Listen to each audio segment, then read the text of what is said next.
वृद्ध इंसान था जिसका बच्चा भी वृद्ध हो चुका था।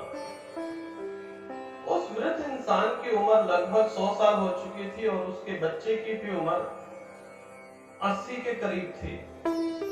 दोनों एक गांव में रहा करते थे।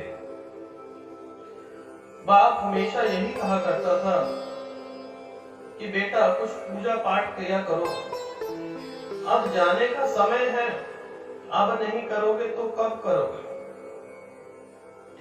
नित दिन उनके घर में इसी वार्तालाप पे लड़ाई झगड़ा भी हो जाया करता था। जो 80 साल का युवक था वो कहता कि पिताजी आप तो नित नियम कर ही रहे हैं ना, मुझे करने की क्या जरूरत है।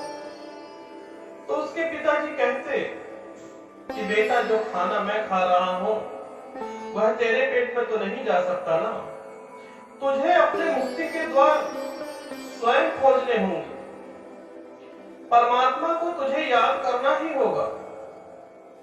तो उसका बालक कहता पिताजी अभी मेरे पास टाइम नहीं है, जिस दिन मेरे पास टाइम होगा सच्चे मन से, सच्ची आंखों से, सच्चे भावना से मैं प्रभु श्री राम को याद करूंगा और वह दौड़े हुए चले आएंगे। ऐसे कहते कहते कई दिन बीत गए। आप जानते हैं अगर सच्ची भावना होगी जीवन में तो राम एक बार पुकार से भी चले आएंगे। अगर सच्ची भावना नहीं, दिल से आपकी डोर पक्की नहीं है, मन से आप याद नहीं करते, जो परमात्मा अंदर है उसे कैसे पुकारोगे। रोज सुबह राम राम करते करते करोड़ों वर्ष भी बीत जाए आपको, तब भी राम की प्राप्ति नहीं होगी। राम की प्राप्ति कोई नाव तो है नहीं जो भव सागर पार करेगी, वह सच्ची एक बार में नाव पार करा देगी। अन्यथा आप लाखों करोड़ों साल भी इस संसार में भटकते रहे, जितना मर्जी राम का नाम सिमरन करते रहे, आपको मुक्ति नहीं मिल सकती। अगर आपकी कागज की नाव है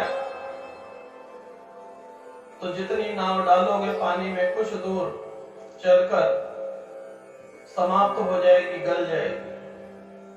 लाखों करोड़ों नाव बना लीजिए तो भव सागर नहीं पार कर सकते।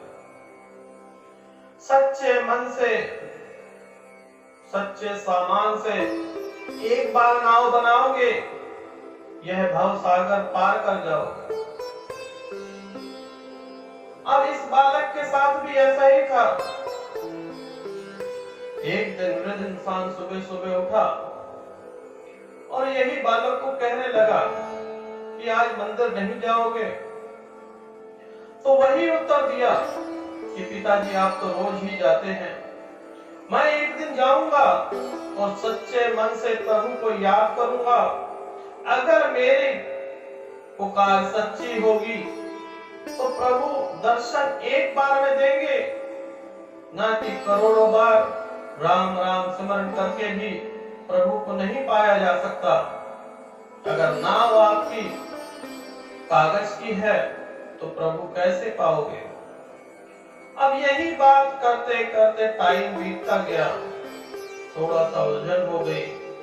बच्चे ने कहा आप रोज रोज यही कहते हैं कि सच्चे मन से प्रभु को याद करो, चलो आज ही मैं यही कार्य करता हूं। नहा धो के और मंदिर पे चला गया। मंदिर में गया, जिस प्रकार से सभी लोग फूल चढ़ाते हैं, प्रसाद चढ़ाते हैं और भगवान को याद करते हैं, उसी प्रकार से उस बालक ने भी किया जो 80 वर्ष का हो चुका था और भगवान को सच्चे मन से याद करता है। इधर वृद्ध बहुत परेशान होता है कि सुबह थी, दोपहर हो गई, शाम हो गई, अब रात होने को आई, अभी तक बालक घर नहीं पहुंचा।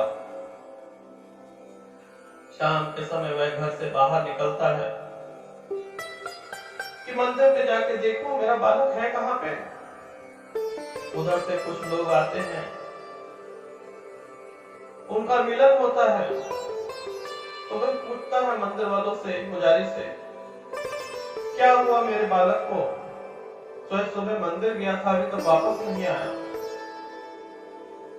तो वो लोग कहते हैं आपका बालक तो सुबह ही स्वर्ग सिधार गया। तो उनके पिताजी पूछते हैं कैसे? तो पुरोहित कहते हैं कि पूजा पाठ नित्य नियम करके, जैसे वैसे पूजा पाठ आप किया करते थे वैसे ही पूजा पाठ करके सच्चे मन से जोर से एक बार श्री राम भगवान को याद किया, बस वहीं गिर गए। तो मुक्ति आपको एक बार में भी हो सकती है।